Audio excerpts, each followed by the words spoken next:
تو کردار محمد کی نسل کے علاوہ کہیں نہیں آ سکتا. تب اللہ کے رسول کو خدا عالم نے ایسا معجزہ عطا کیا کہ فاطمہ زہرا سلام اللہ علیہ کہ تم ایک محمد کی بات کر رہے ہو، ایک محمد کے جانے کی بات کرو، ہم 12 محمد دنیا میں.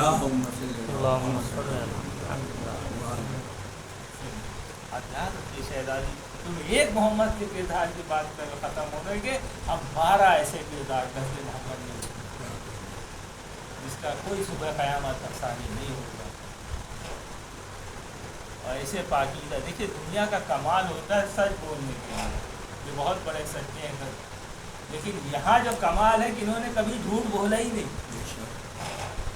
مباہلے میں جو آئے تھے تو مباہلے کا کمال یہی تھا. وہاں بات اگر ہوتی سچ بولنے والوں کی تو سب پہ ہم سچ بولتے، لیکن یہ سنا تو کبھی جھوٹ نہیں بولا، کبھی جھوٹ نہ بولا. ایسے پاکیزہ لوگ قسم. اسی طرح سے ان کے مصائب بھی کے مقابلے میں جو ہے تو ذلیل ترین لوگ آئے، ایسے پاکیزہ ترین لوگ کے بہت. ان کی ضد میں جو لوگ آئے تھے صرف حسد اور جلن اور کچھ نہیں، صرف نفس پرستی. جانتے تھے، پہچانتے تھے، مرتبے سے واقف نہ ہوتے تو سیدہ سلام اللہ علیہ کے دروازے پہ معافی مانگنے نہ آتے. اگر مرتبے سے واقف نہ ہوتے تو شاپ محشر ہے، خاتون محشر ہے، ان کے فضائل کس کے تو کبھی معافی مانگنے نہ آتے. جانتے بوجھتے کی آپ لوگ کیسی اذیتیں دی. فاطمہ زہرا صبح علیہ مصائب لو انہا کا مرثیہ پڑھتے ہوئے تم اب رسول کی بیٹی آپ تصور کریں صبح علیہ یہ پرسہ دیا جا رہا مسلمان اور پرسہ کس طرح سے دیا.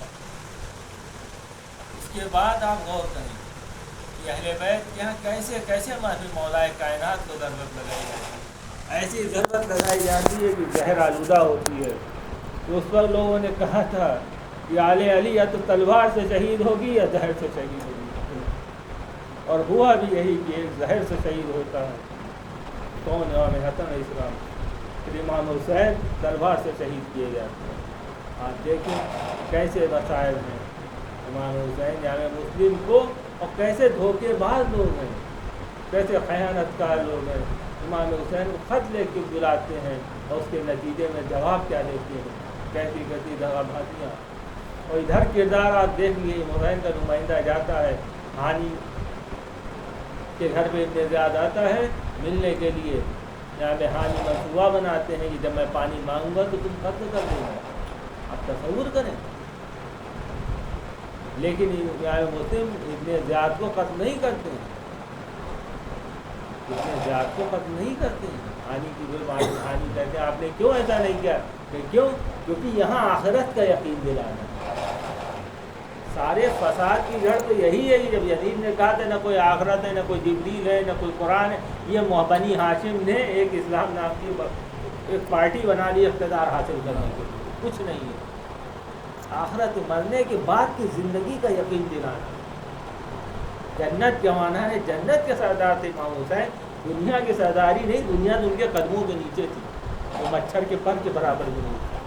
جو اللہ فرعون اور حامان کو دنیا کی بادشاہت میں وہ تو خود کو جہاں ہاتھ لگا دے وہ دنیا سونا بن جائے، جواہرات میں بدل جاتے ان کے ہاتھوں سے گرتا ہوا پانی مس ہو جائے جسے چاہے. جو ان کے چاہنے والوں نے دنیا میں جنت بنائی. ایسے ایسے فضائل کے مالک جہاں ولایت محمد والے محمد ہوتے ہیں. اس کا کمال یہ ہے جن کے پاس ولایت آ جاتی ہے وہ اتنے باکمال ہو جاتے ہیں کہ دنیا میں بیٹھ کے جنت کے سودا کرنے لگتے ہیں. ریت کے گھروں سے جنت میں کا ڈیزائن اور نقشہ بنا کے بیچ دیا کرتے ہو. بدلا کے لوگ خرید لیتے ہیں. یہ حقیقتیں مذہب یقین دلائے کہ ہے اس کے بعد ہے. اب یہاں پہ مسلم کو جو ہے کوفے میں تنہا کر دیا جاتا ہے. آپ دیکھیں یہاں مسلم تنہا ہے. ساری عورتیں مل کے جو ہے اپنے اپنے مردوں کو لے کے چلی جاتی ہیں. یاد رکھیے. اور اسی کوفے میں ایک مومنہ ہوتی ہے جو مسلم کو پناہ دیتی ہے. جب مسلم اس کے دروازے پہ آتے ہیں بہت پریشانی کے عالم میں بیٹھے ہوتے ہیں. دروازے پہ مومنہ آتی ہے، پوچھتی تمہیں کیا چاہیے؟ کیوں؟ کہ میں پیاسا ہوں، پانی چاہیے. پانی پلاتی ہے. پھر انتظار کرتی ہے کہ مسافر چلا جائے، مہمان چلا جائے دروازے سے تو میں دروازہ بند کروں، کوئی اور حاجت ہو۔ لیکن مسلم اسی عالم میں جب بیٹھے رہتے ہیں تو کہتے تو اپنے گھر کیوں نہیں جا رہا؟ جہاں مسلم بہت ہی حسرت کے ساتھ کہتے ہیں یہ بتاؤ جس کا کوئی گھر نہ ہو کہاں جائے، اس کا آپ کون ہے، کہاں سے آئے ہیں؟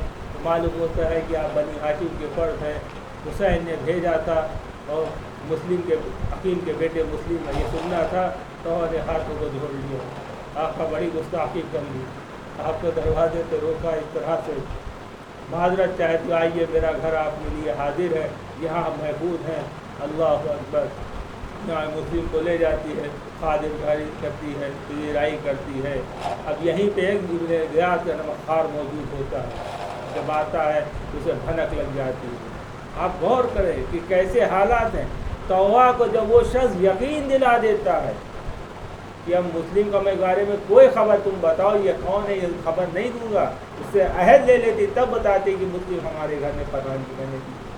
اللہ اکبر، وہ اتنا یقین توبہ کو اگر ذرہ برابر بھی شک ہوتا یہ شخص صبح ہو کہ ایسا جا کے اپنے نمک حرامی کرے گا اہل بیت کے ساتھ، جو اہل بیت کے آپ کو یہ اگر یہ ایسا کرے گا تو رات ہی میں امام مسلم کو خبر کر دی کہ آپ چلے جائے گا، پھر مسلم کو کوئی نہ پکڑ پاتا۔ اگر توبہ کو ذرہ برابر بھی شک اس پر ہو جاتا یہ جا کے ابن زیاد کو خبر نہیں کرے گا، لیکن ہوتا وہی جب صبح ہوتی ہے تو جا کے ابن زیاد کو خبر کر دی جاتی ہے، اسے تم ڈھونڈ رہے ہو میرے گھر میں محفوظ ہے، پریشان نہ ہو، لشکر بھیجو۔ پورا لشکر آتا ہے، اور لشکر کی آواز سنی تو وہ بھی باہر نکلتے ہیں،